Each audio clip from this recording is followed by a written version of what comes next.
Big Boss Malayalam season 7 live update ആണ്.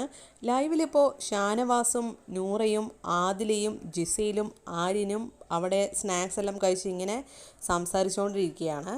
ആ സമയം ജിസയിൽ അതായത് റൂമല്ല, ബെഡ് മാറുന്നതിനെ പറ്റിയൊക്കെ സംസാരിക്കുന്നുണ്ട്. അതായത് ആര്യനും ജിസയിലും ഒരു ബെഡിലായിരുന്നല്ലോ, അപ്പോൾ അവിടെ നിന്ന് മാറാനായിട്ടുള്ള ഒരു സംസാരമാണ് അവിടെ നടന്നുകൊണ്ടിരിക്കുന്നത്.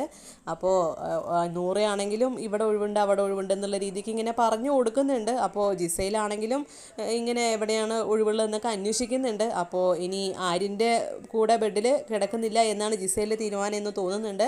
ഈ സമയം ആര്യനാണെങ്കിലും പറയുന്നുണ്ട്, എനിക്ക് എവിടെ വേണമെങ്കിലും ഞാൻ മാറിക്കിടന്നോളാം, എനിക്ക് എവിടെയാണെങ്കിലും കംഫർട്ടബിളാണ്, ഞാൻ ഓക്കെ ആയിട്ട് കിടന്നോളാം, എനിക്ക് എല്ലാം അവിടെ ഓക്കെ ആണ് എന്നുള്ള രീതിക്ക് ആര്യനാണെങ്കിലും പറയുന്നുണ്ട്. ജിസയിലിൻ്റെ അമ്മ നല്ല കണക്കിന് ജിസയിലിന് നല്ല ഉപദേശങ്ങളും കൊടുത്തിട്ടുണ്ട്. അതുപോലെ ചീത്ത പറയേണ്ട കാര്യങ്ങൾക്ക് നല്ല പോലെ അത് പ്രതികരിച്ചിട്ടുമുണ്ട്. നമുക്ക് ഏതായാലും നോക്കാം.